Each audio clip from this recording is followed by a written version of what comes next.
Hello everyone, welcome to my channel. In the last lecture we have discussed about the equipotential surfaces, right? So here we are using that two equipotential surfaces to derive the relation between electric field and electric potential. So let us assume we have, let's say, some kind of electric field here, right? So we know that the electric potential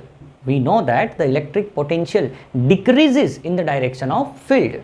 So if I have here electric field which is moving in this direction, in the direction of this arrow, right? Then the electric potential at this point is stronger and electric potential at this point is weaker. So we know that the electric potential decreases in the direction of electric field. Electric potential decreases in the direction of electric field. And we know that if we have a uniform electric field like this, if we have uniform electric field, then the equipotential surfaces will look like this, right?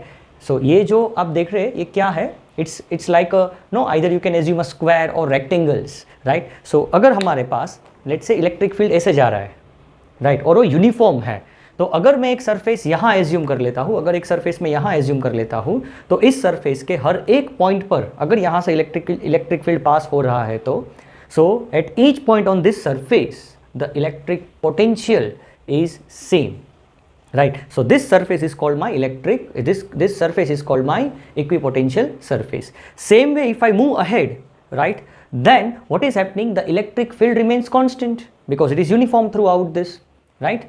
But as I move in the direction of field, the potential decreases. So this is the surface number 1 where potential is V1, this is the surface number 2 where potential is V2. So this is the surface where potential is V and this is the surface where potential is V minus dV. See, why I have used here negative sign? In our book it is used positive sign because book में ऐसा कहा नहीं है पहले कि electric field के direction में potential decrease होता है, वो डिराइव करके दिखाया गया है. बट हम क्या कर रहे हैं यहाँ कि हमें पता है कि V is equals to KQ/R.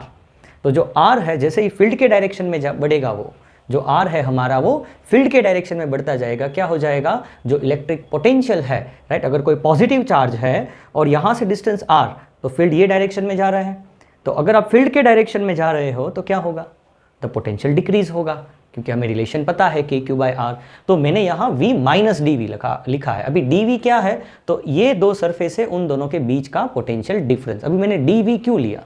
तो ये दोनों जो सरफेस है उनके बीच का जो सेपरेशन है वो एकदम स्मॉल है, जैसे ये दोनों के बीच का सेपरेशन है वेरी स्मॉल, राइट. सो इन दोनों के बीच का जो डिस्टेंस है वो dr है, राइट. सो जैसे ही हम सरफेस A से सरफेस B तक गए तो जो पोटेंशियल है वो जो है वो हमारा डिक्रीज हो गया, राइट. और कितना डिक्रीज हुआ?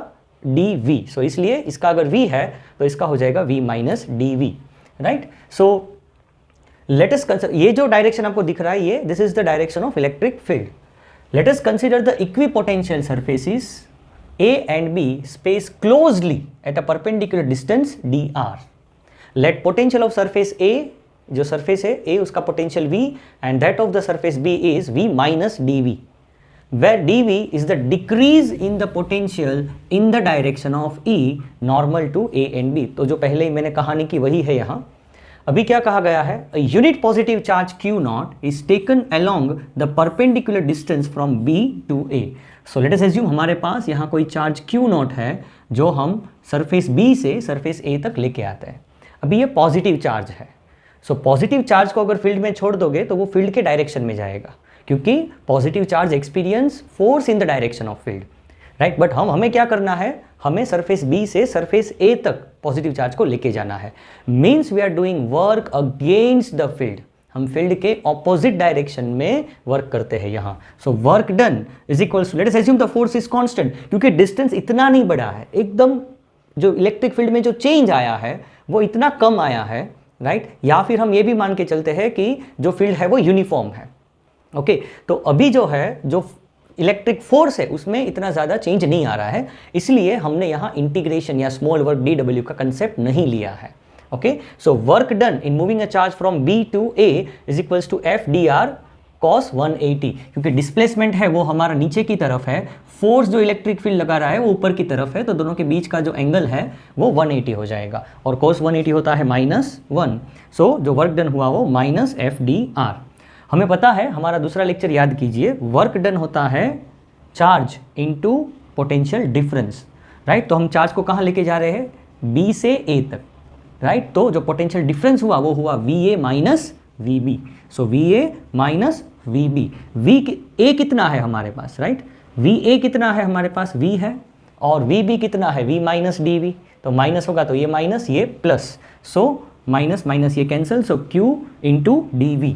तो ये जो वर्क है, यहाँ जो वर्क है उसकी जगह हम ये पार्ट रख देंगे Q dV। तो हमने रख दिया यहाँ Q dV, और इसके राइट साइड जो है यहाँ फोर्स, अभी इस चार्ज पर जो इलेक्ट्रिक फोर्स लगेगा वो कितना लगेगा, so F is equals to Q naught into E। तो हमने क्या किया, यहाँ जो फोर्स है उसकी जगह Q नॉट इंटू E लिखा है। अभी Q not cancel, so dV, ये जो dV है इन दोनों के बीच का पोटेंशियल डिफरेंस वो हो जाएगा माइनस EdR।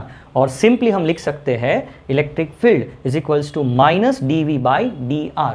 इसका मतलब क्या है, हम इसको ऐसे भी समझ सकते हैं कि electric field is equals to negative of the rate of change of potential, but नहीं समझ में आया, और अच्छे से समझते हैं। Electric field is the negative, देखिए, negative of the potential gradient. अब ये पोटेंशियल ग्रेडियंट क्या होता है तो उसको समझते हैं।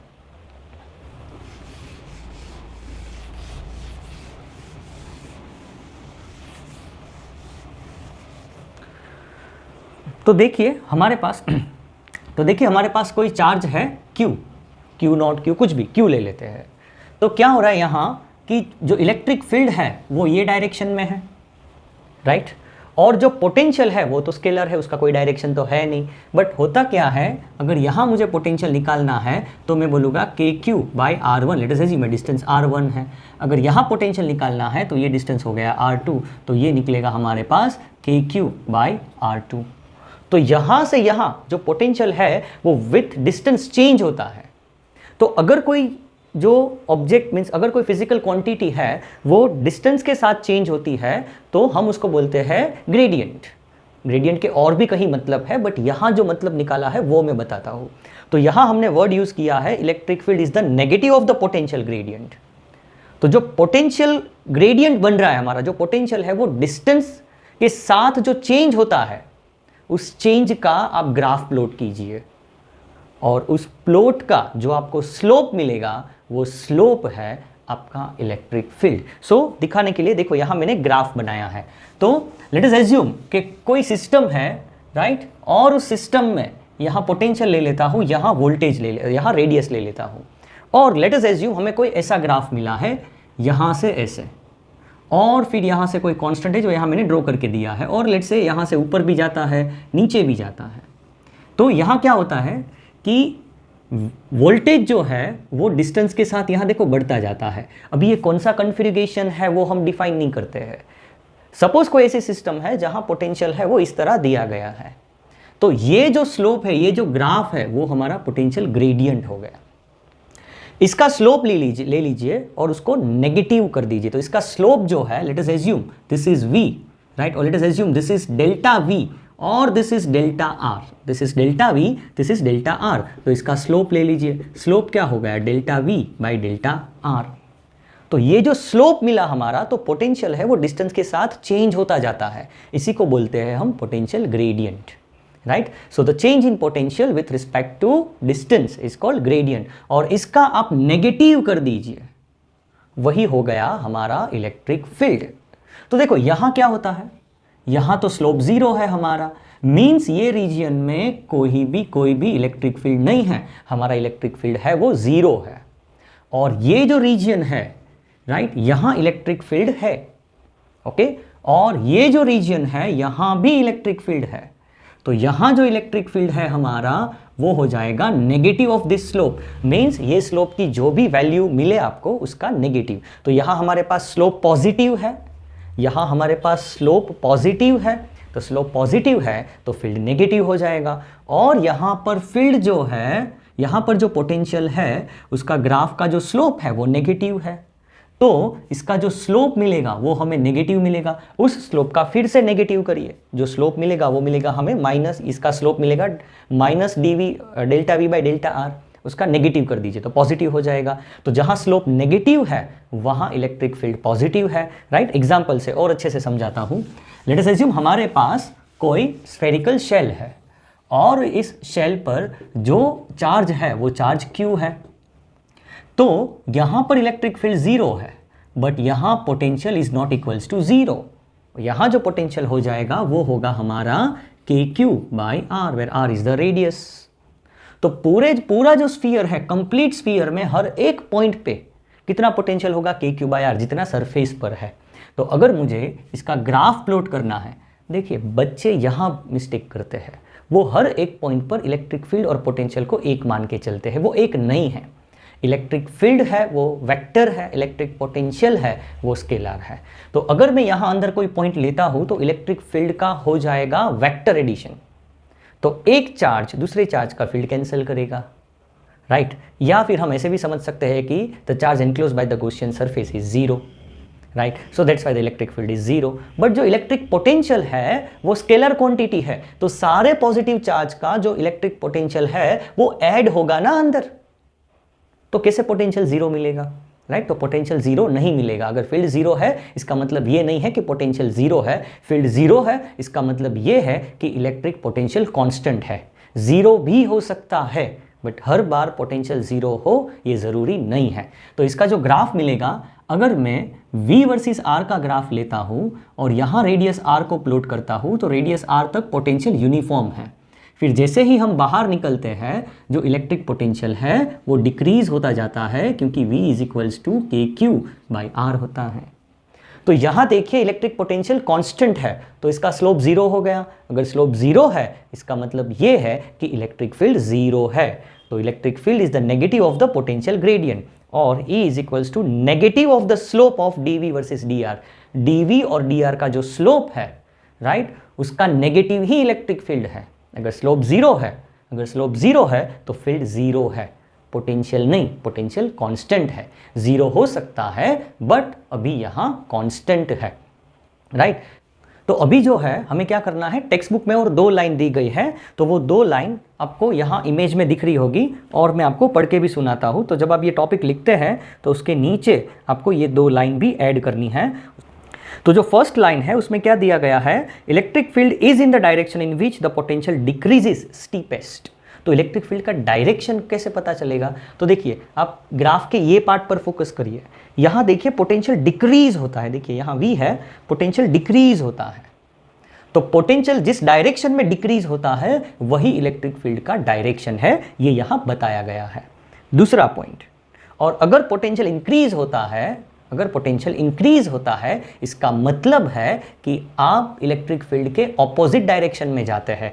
एग्जाम्पल से हम समझने की कोशिश करते हैं कि अगर आपके पास कोई चार्ज Q है तो जैसे ही आप फील्ड के डायरेक्शन में जाएंगे पोटेंशियल डिक्रीज होगा, और फील्ड के ऑपोजिट डायरेक्शन में आएंगे तो पोटेंशियल इंक्रीज होगा। ओके, सो ये समझना है आपको। सेकेंड पॉइंट है, its magnitude is given by the change in magnitude of potential per unit displacement. Electric field का जो मैग्नीट्यूड है वो कैसे देंगे हम, तो अभी मैंने लिखा था यहाँ, हाँ, dV बाई dr, जो मैग्नीट्यूड, तो माइनस की साइन निकाल देंगे। Change in potential per unit displacement normal to the equipotential surface. ये जो डिस्प्लेसमेंट है वो इक्विपोटेंशियल सरफेस से नॉर्मल होगा। सो आई होप आपको समझ में आया होगा। Thank you.